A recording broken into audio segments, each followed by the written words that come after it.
Hi guys, welcome back to this channel, or welcome if you're new. My name is Diana and this is Creativity Incorporated.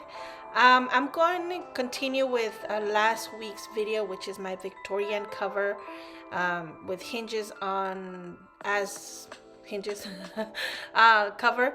And I'm going to this is me showing you guys how I made it's like a pop-up of what in my head. Why I was doing this is because I wanted to do a little specimen chart, squares, and so this is for that purpose, sort of, in a way.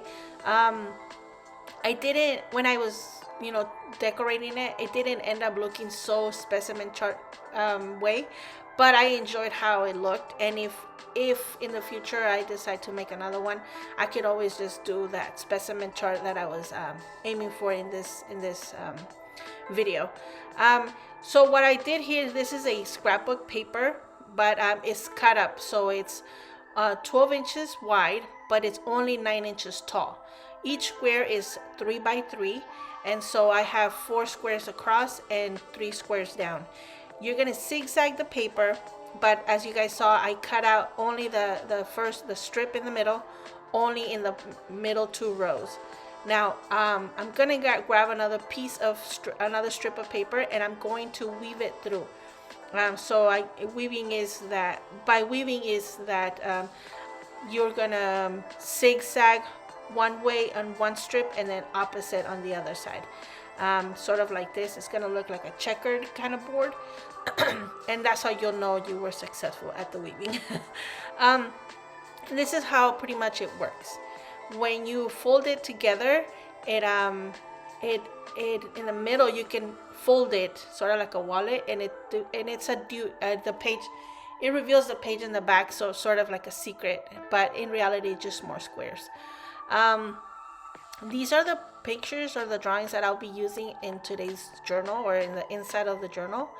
I have painted or drawn skulls and flowers. As you guys remember, last week I talked about how, to me, spring represents the ending of one and the beginning of another.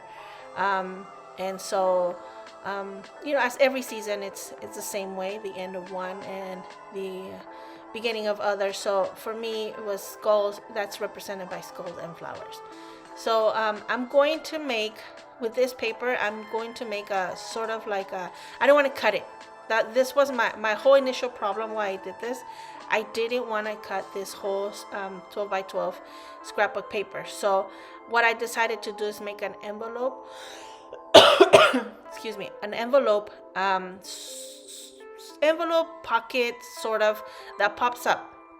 So I don't have to cut it, and I still have that whole big piece of the 12 by 12, and it's functional, sort of, in a way. So the way I cut it, I divided, it was 4 by 5.5 by 2.5 on the long side, and on the short side I went with the 1 inch on the bottom because I didn't want to fold into the flower. And then on the top, I believe I did 3 inches because, no, actually I did 2 inches on the top because I wanted it to be 9 inches tall. So 1 on the bottom and 2 on the top.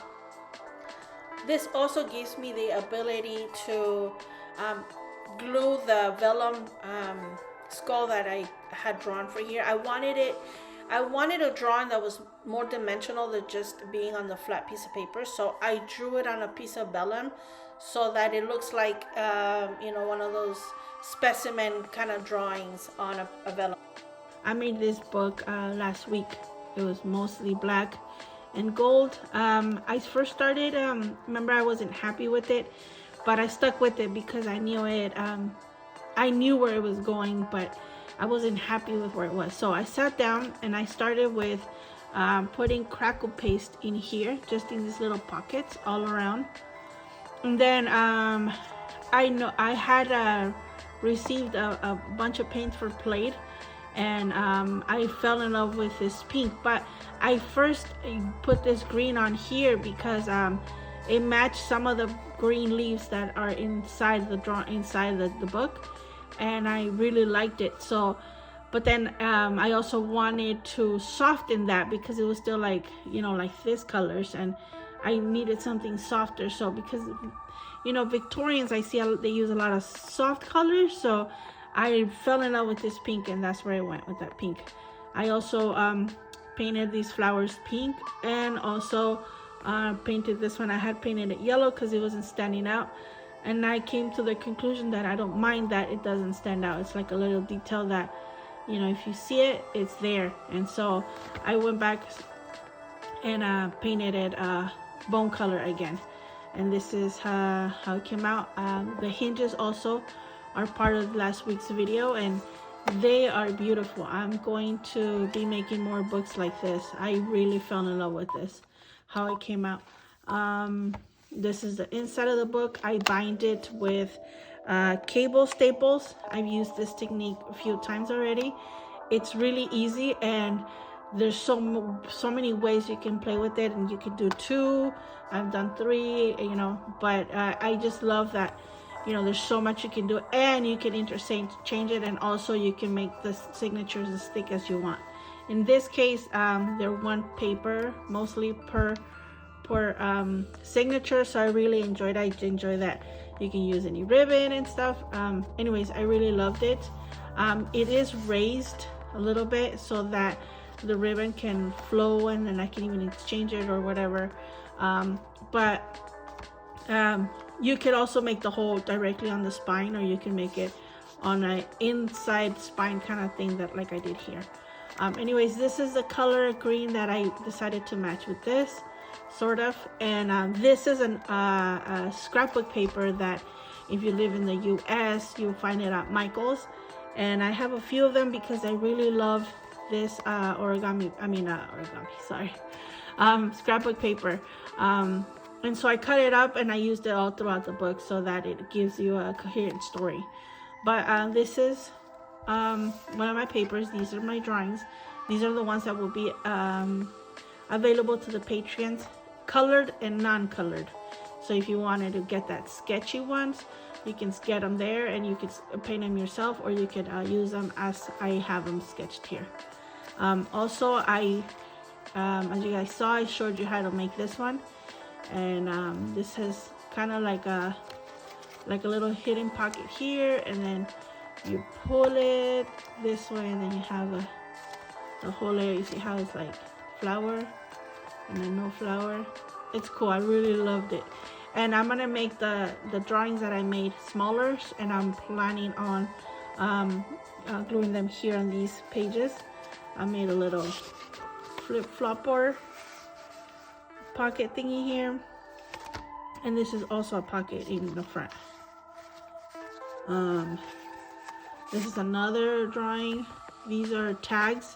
As you guys know, I do like to make tags out of file folders, and these will also be available to you on Sketch and non-Sketch. I think because when I digitize them, when I scan them and then import them, they don't look so, I don't really like how they come out. So I sit there and I draw the whole thing again with my the Wacom pencil, and so much work. But if I can get them to look better this time, I'll just leave them lightly sketched so you guys can paint them. But yeah, this is pretty much how they came out. And yeah, this is all coffee water mostly. So I really liked how it came out compared to the background of that file folder. But yeah, these is 2 pockets, one here, one here. Another pocket back here. And as you guys can see that I use those flowers everywhere. It kind of, you know, connects everything together.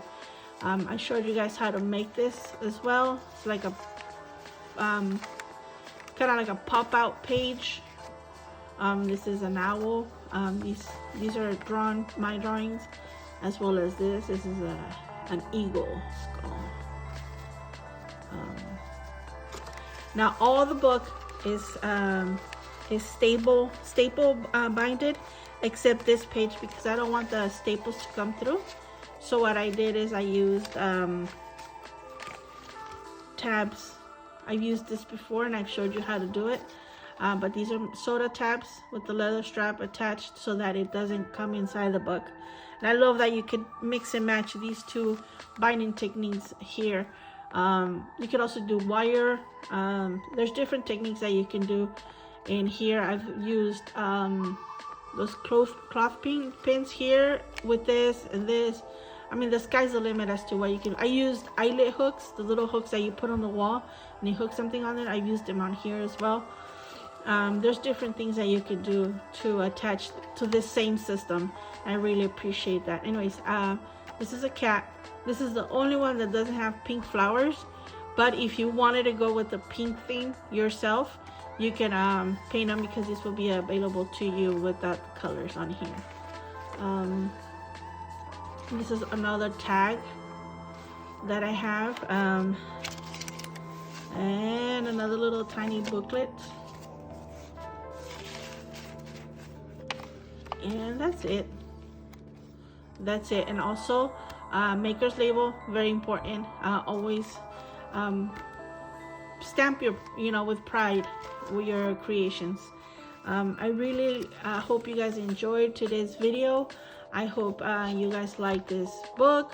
If you like, let me know what you think of the hinges.